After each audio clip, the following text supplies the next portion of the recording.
NHL, so if you're on Snapchat, feel free to use it. Carry on. Yeah, dude. Upload Event for AAPI month. My name is Emily Dang. And my name is Abby Budiman. Thank you so much for being here. So given that the theme for this year is one community, one university, and one family, we want everyone to get to know each other. So we're going to ask for you to stand up and join us in the first activity. It's okay if you're still eating, it brings us together. But we're going to ask that you guys stand up and find groups of 4 to 5 people who you may not know that well yet. And we're going to ask that you talk about the following questions on the next slide. So go ahead, stand up. I'm just gonna pick this up. 4 or 5? Yeah. I'm gonna move this over here. Watch what's happening. I'm recording. So then you can just take it. Yeah. How are you two?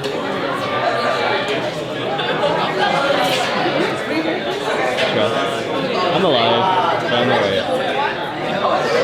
I'm just trying to live till tomorrow.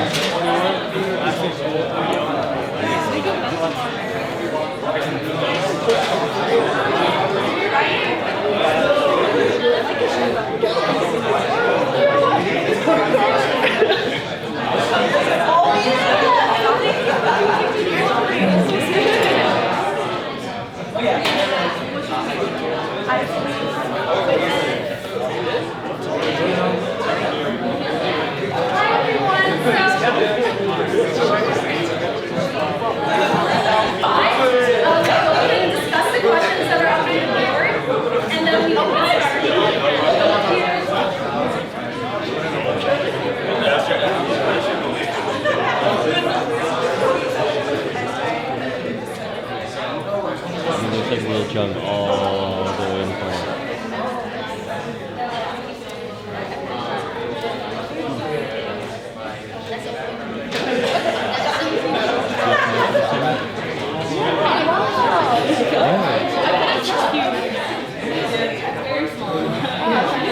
Oh yeah. Are they in group? I'm so confused. I just told them to disperse. Okay. What are she doing?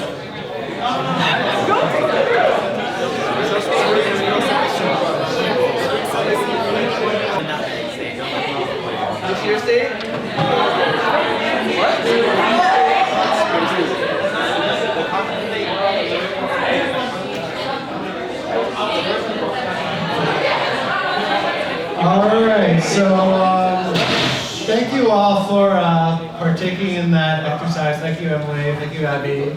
My name is Huey Xiao. I'm the Associate Director in the Office of Multicultural Affairs and also thank you, Darrell. Also, thank you so much for coming out today for the kickoff. Really excited to be here to talk about the month and also to be a part of seeing the unveiling of this year's Anti-Asian Hate Crime exhibit. I have a lot of people to thank for their support of the month, but first and foremost, gotta thank the people with the money. Thank you, co-curricular fee funding, for your support, and the larger division of enrollment and this student experience. I also want to thank the planning committee for the month. So if you are part of the committee, could you, if you're able, please stand and be recognized?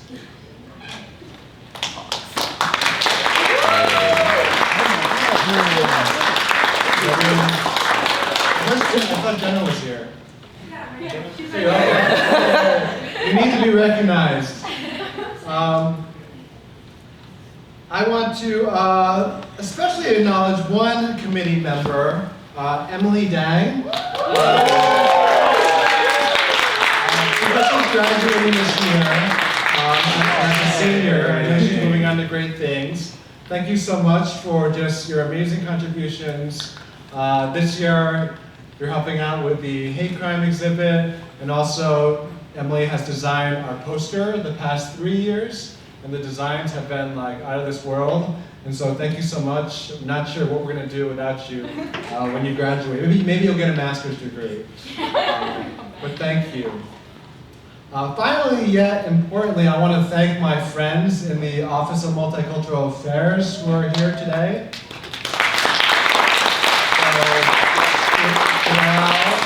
And special thanks to our fearless and very supportive leader, Dr. James K. Dewajman, or Dr. D, as we all like to call him. So Asian Americans and Pacific Islanders are the fastest growing racial group in the US, growing 4 times more, as fast as the population of the US. Our legacy and impact has been significant, yet painful at times. From the Chinese laborers of the Transcontinental Railroad to the internment of the Japanese Americans during World War II, to the recent report from the LA County Commission on Human Relations finding that crimes targeting Asian Americans tripled between 2014 to 2015. Our road has not always been easy. Later this evening, we will honor the 20th anniversary of a very sad chapter in the city of Syracuse's history, the infamous Denny's incident, as we unveil the annual anti-Asian hate crime exhibit. When I was in college, I discovered my identity as an Asian American and what it meant to be a part of the larger AAPI community. It's a source of pride for me when I see AAPIs continually breaking out and breaking stereotypes. It's also a community and a family for me, which fits well with the theme for the month. One community, one university, one family. We had Aquafina, a rapper, comedian, headlining K-Night on Saturday night.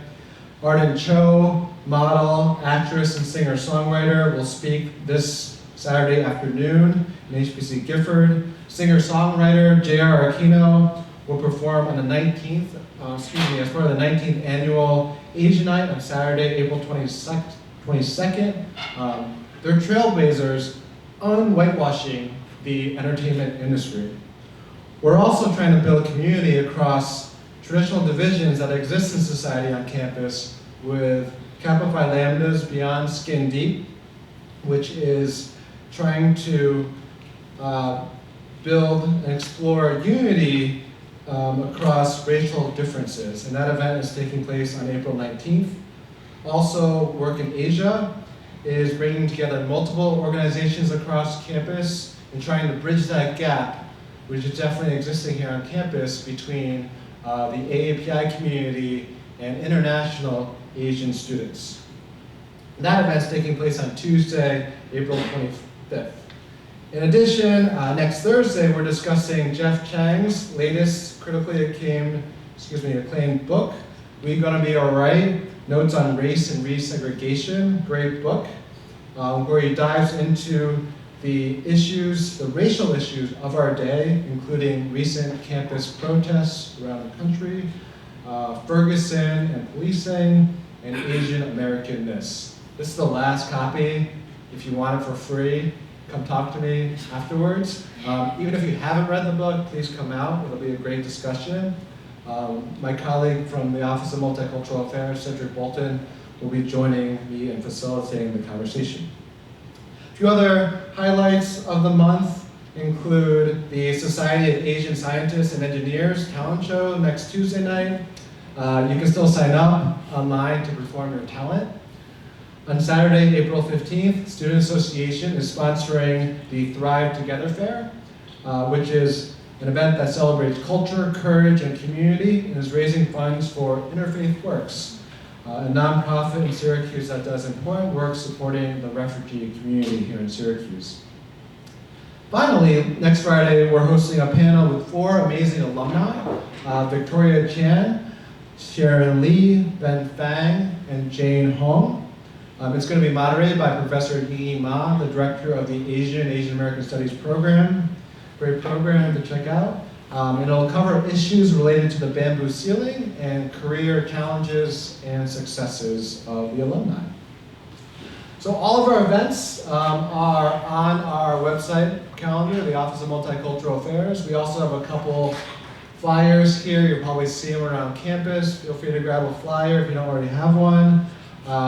We're also going to be on social media, so check us out, follow us, like us through the Office of Multicultural Affairs. The hashtag for the month is CUSE AAPIHM, so use it, start the conversation, create awareness, please. And then last but not least, I already mentioned this to a few of you who are in the room, we have a geofilter. Thank you, Jarrell, for setting that up for us. So that geofilter is live tonight, so use it tonight, all the way from like 7 to 9 o'clock. And then tomorrow, 2 to 6, during the Art and Show event in HBC, if you're around that area.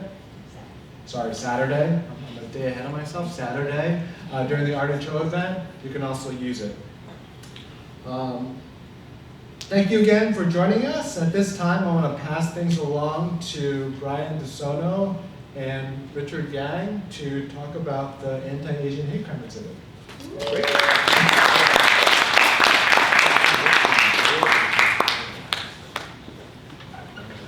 Alright, so hi guys, my name is Richard Yang. I want to thank you all for everyone to come out today. I was more than honored to helping Brian and the AAPI committee to help set up this video. I also want to thank everyone that I called last minute to help film this video, and I hope you guys enjoy it. And so the AAPI Heritage Month, one of the staple events for what we do annually is this anti-Asian hate crime exhibit. As you can see, this part of the room, starting from 2011 and working our way up to 2016, we've had artifacts and digital artifacts and newspaper clippings that documented the tragic Denny's incident that happened 20 years ago, and we'll have the video explain that a little bit more in depth. But I think what makes this year's anti-Asian hate crime exhibit a little bit more special, since it is the 20th anniversary, is that we're going digital, and after the unveiling of the video, it will be displayed at SU libraries perpetually for the month. So we're really excited. I think all of us have our own stories connected to Asian American Pacific Islander identity, and I think one of the best ways for us to explore that is to really get connected together as a community, as a university, as a family. So without further ado, I will be sharing the short presentation that we were able to create for all of you, and I hope that you like it.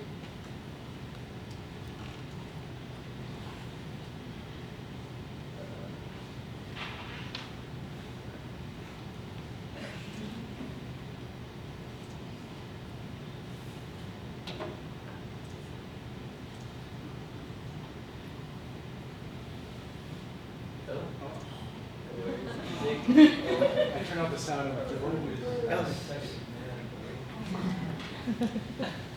Why is this playing?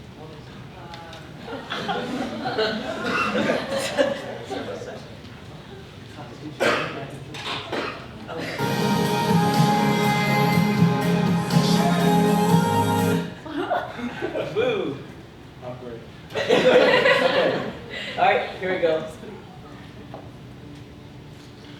AAPI Month is important because Asian Americans and Islanders have contributed tremendously into American history and culture. The AAPI student body at Syracuse University come together to celebrate the culture, traditions, and history of Asian American Pacific Islanders in the United States. Nationally, AAPI Heritage Month is celebrated in May. However, at Syracuse University, we've been celebrating historically the month of April, given that students are still here on campus and they're not on campus in May. Given the current racial issues going around right now, education is the best tool that we can use to help people understand each other. We organize events, and they can range from social to cultural to educate students and viewers and community about the issues and challenges of the AAPI community. It's April 11th, 1997, when 7 Syracuse University students were denied service for being Asian and Asian American at a Denny's restaurant, and then brutally attacked by a group of white men while shouting anti-Asian racial slurs. This is a hate crime that took place 20 years ago on Erie Boulevard in Syracuse, New York. This was a reality check for the AAPI community at Syracuse University.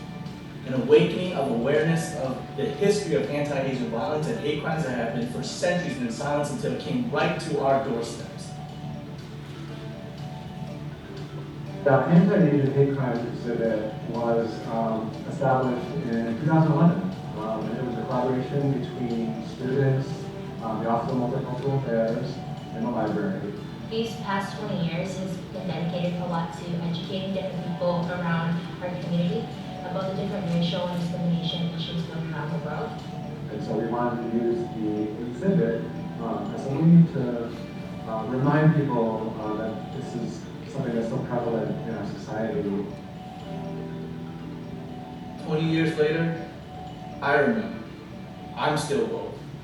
I'm still fighting. This month gives us a platform for our voices to be heard. We have to activate and demand solidarity for accountable action together. And I'm very, very excited for this year's AAPI month.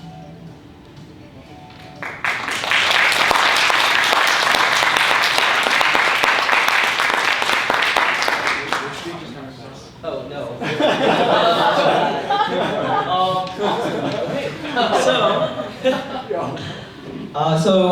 Next, I'm going to yield the floor back to Emily and Natalie, and they will take us through a key reflection piece of the activity next for this kickoff. Yay.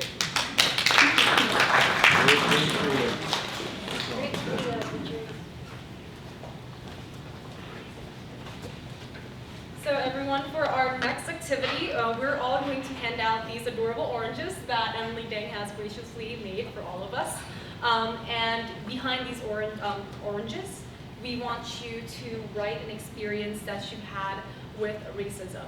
And after writing it on the back of the orange, we're going to hang it on the tree that Emily Dang also made for us. And the hope is that it represents us as a community together at Syracuse University, and that we all can come together as one community in campus. And the tree will be hung, all of this whole exhibit will be located at Bird Library in the Library Commons, so the first floor, and the video will be playing all month as well. And so even if you don't get the chance to write an orange tonight, or you have friends who want to write an orange, we'll put some empty ones on the tree and you can write them when you walk by. But yeah, we're going to hand some oranges out now. Or actually, how about everyone comes up here, we have some markers, and we'll lay the oranges out and you can just help yourself. Like now? Yep, right now.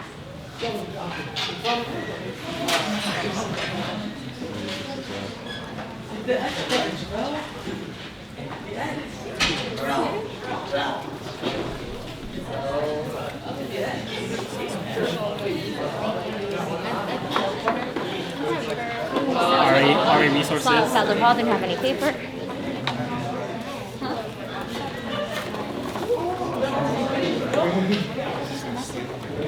There you go, bro. Hi, babe.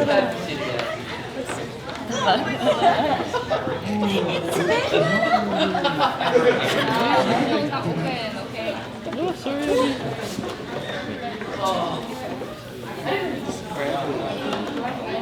She made all of these? You made all of these? You can put a phrase or a quote or anything that you want on this or cell. You can also put your name on it or you don't have to put your name on it. She's getting a topping of big ass.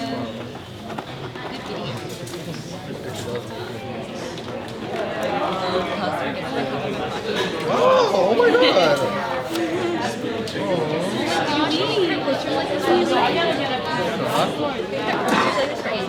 Yeah.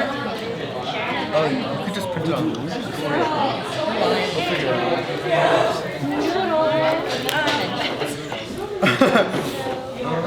No, serious. Do you know the dimensions of these photos? I'm sorry? See the dimensions of these photos? You can ask the designer right there. She made everything. Okay. Are you writing again? What are you writing about? You're in the way. Basically anything. I'll take it now. Anything.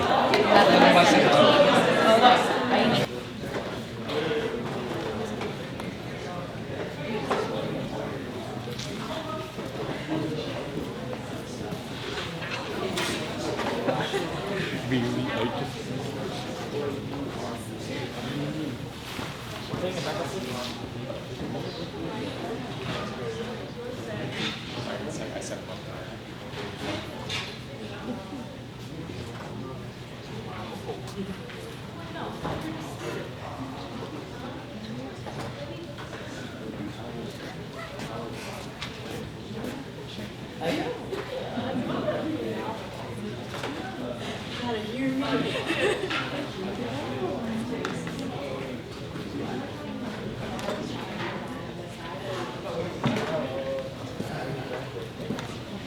do you get that jacket? How do you get that jacket? I didn't this place.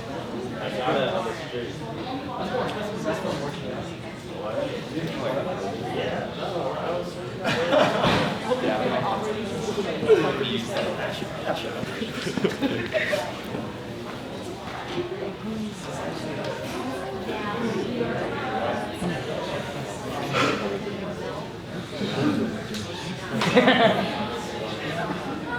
Can you imagine?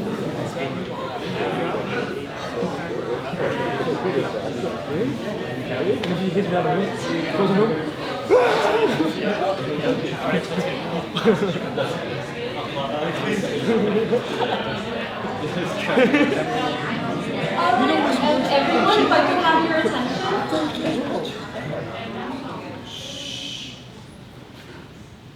So as part of this event, we were wondering if anyone would be willing to share their experiences or the things that they wrote in their orange so that we can have a proactive discussion and share our experiences together.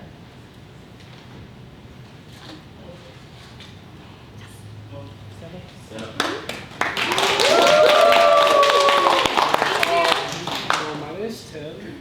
So hi everyone, my name is Tim. So the experience I want to share was just like a few months ago.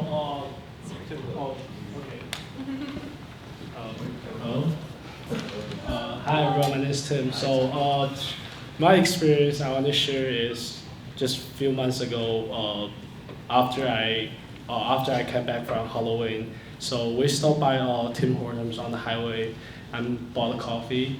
And the lady at the Tim Hortons asked me, "Is Tim your real name?" I was like, yeah, like all my friends here know me as Tim, but like I don't like Tim is not really my real name, but like all my friends here know me as Tim, so I was really awkward in front of the coffee shop because I don't know how to answer the question, but in general people just call me Tim on campus. Yay.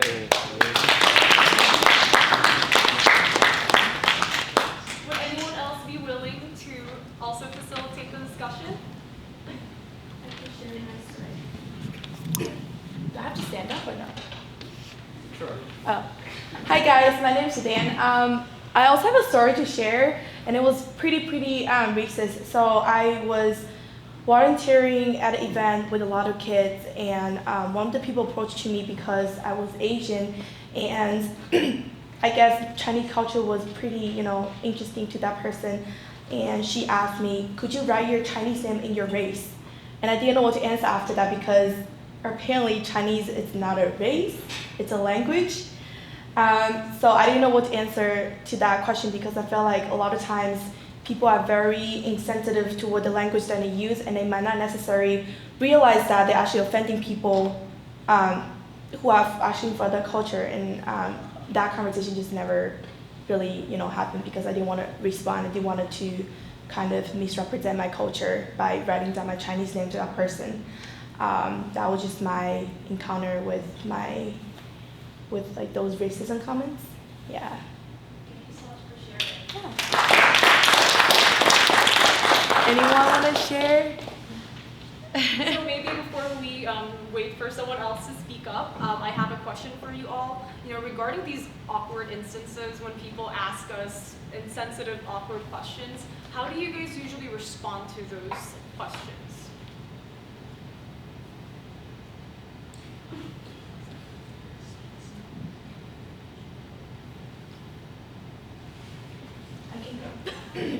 I think that a lot of times you can really give like a negative response right away just because, like I said before, a lot of times when people make comments, they may not necessarily realize that they actually made a racist comment. And if you really wanted to kind of point it out that there will be racism, they were being racist, you kind of wanted to make a point where you wanted to confront them in a very nice way, in a way where they kind of can see things from your perspective. So with what I did for my encounter, I literally just say, oh, excuse me, Chinese is not a race, it's a language, it's a culture, and if you really want to learn that, I can write it down, but like, at this point, I don't feel comfortable writing it. So when you really wanted to respond to whatever you encounter, even though it's a negative experience, you kind of wanted to make sure that it's not offensive to other people when you respond to it, because you don't want to create like a fight just because of those small insensitive comments. So that's how I personally kind of handle that situation. I don't know how other people.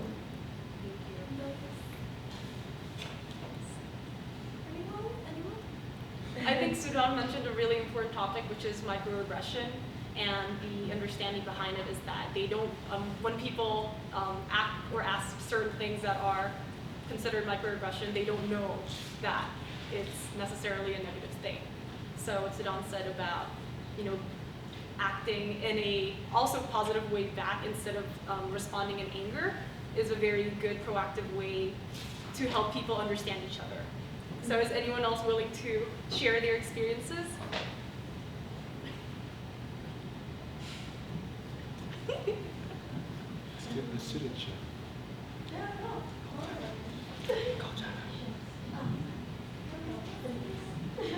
Hi, I'm Cynthia. Hi, Cynthia.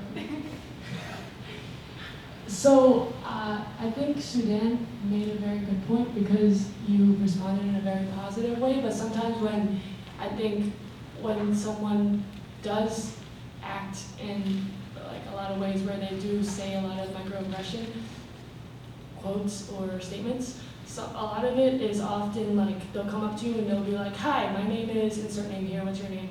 And then they'll say, where are you from? And then you go, I'm from Brooklyn, because I'm from Brooklyn. And then they go, no, where are you really from? And then you're like, what? What does that mean? I just told you I'm from Brooklyn. And I think, obviously, a lot of us have experienced that microaggression where you do feel like, oh, do you think that I'm not an American? Do you feel like I'm not from the same place that you are? And it's very offensive. But in that way, they don't realize that they're being racist. So there was only one time that I've ever done it because I feel like two wrongs don't make a right. But there was one time where someone did that. They said, where are you really from? And I go, I'm from Brooklyn, but my mom's from China and my dad's from Hong Kong. And then I said, where are you from? And then he goes, I'm from Syracuse. And I go, no, where are you really from? And then he had the same reaction. He was like, wait, what? And I think in that way, you do put that person in their place because they realize how negatively you're making that yourself feel from them. And I'm not saying it's a good thing to do because you're making them feel bad, but for me, in that one time, I felt really good. I was like, yeah! But then I was also like, I also felt bad because I know that like my entire life, and I think for a lot of us, that does happen a lot. And it's really negative, and you do know how bad it feels, but yeah, it does feel good. If anyone wants to share their experience. I like that people clap for me.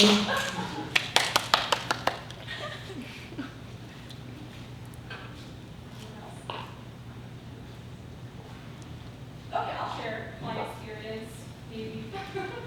So, I'm actually an international student. I'm from Indonesia, so I'm not American.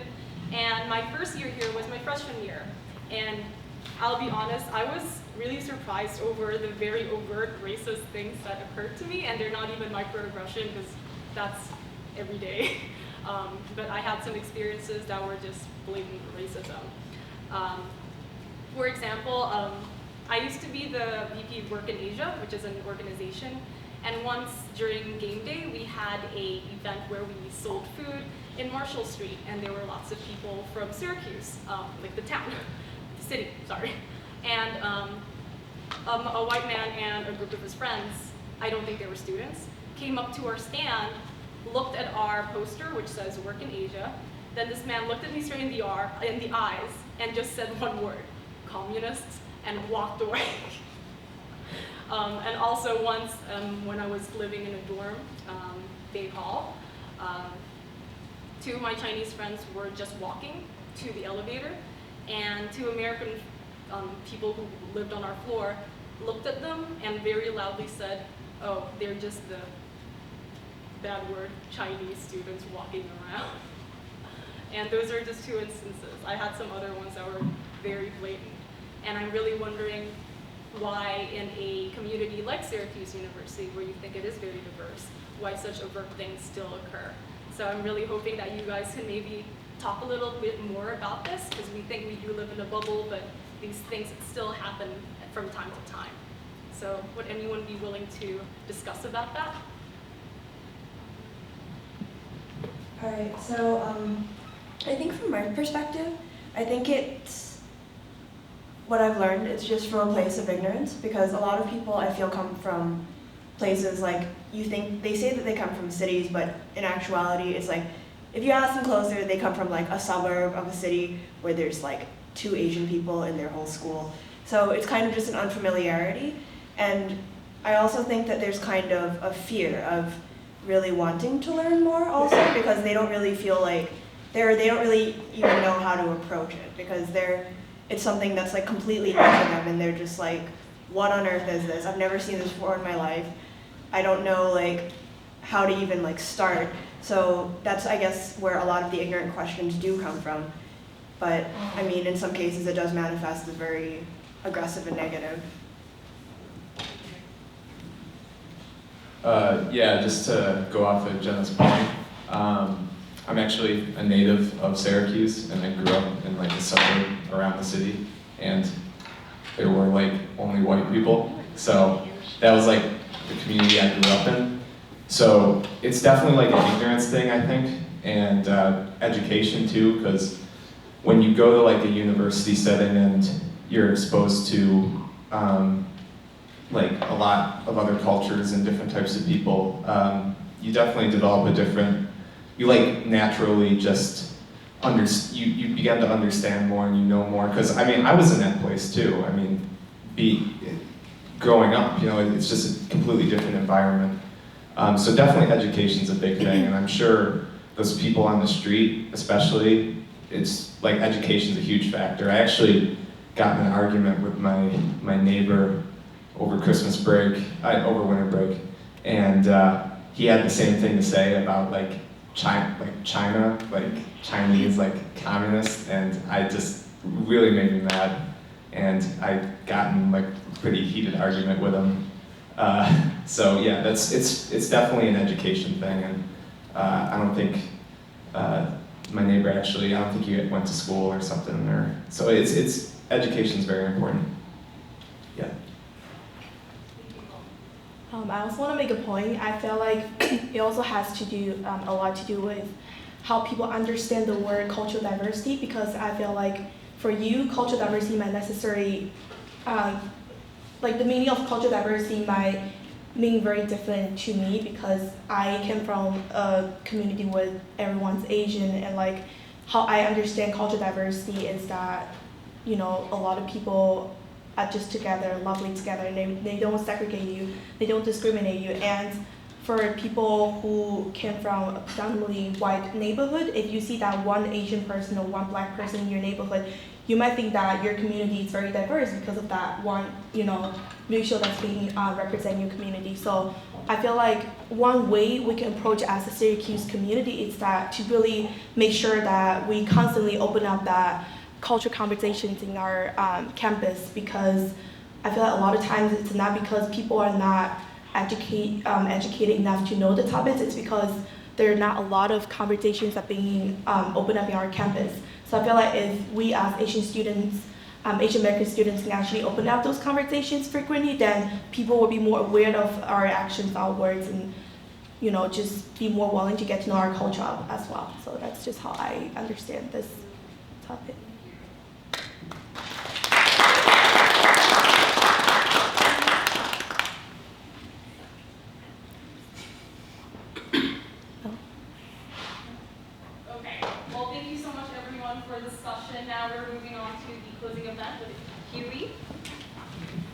Thank you, Abby and Emily and everyone. So for the we're going to do some reflection, have everyone kind of think about what they're taking away, what thoughts came out of just partaking in the orange exercise, or just meeting different people, or just seeing the video. Like, what was your reaction? How did you feel? What are you taking away from today's event? So I'm going to hand out a bunch of index cards and pencils if you don't have your writing utensil. If you can write down just one thing related to one of the bullets here. So something that is resonating with you from the kickoff, a goal that you have after being here today, a way that you want to continue to motivate yourself, say despite these issues of racism that are still present in our community, a way that you will empower others during your time here at Syracuse University, and lastly, any other idea that comes to mind from the kickoff. So you can reflect on one, a couple, all, however you want. This is a personal exercise. We won't share, but if everyone can take some time and reflect.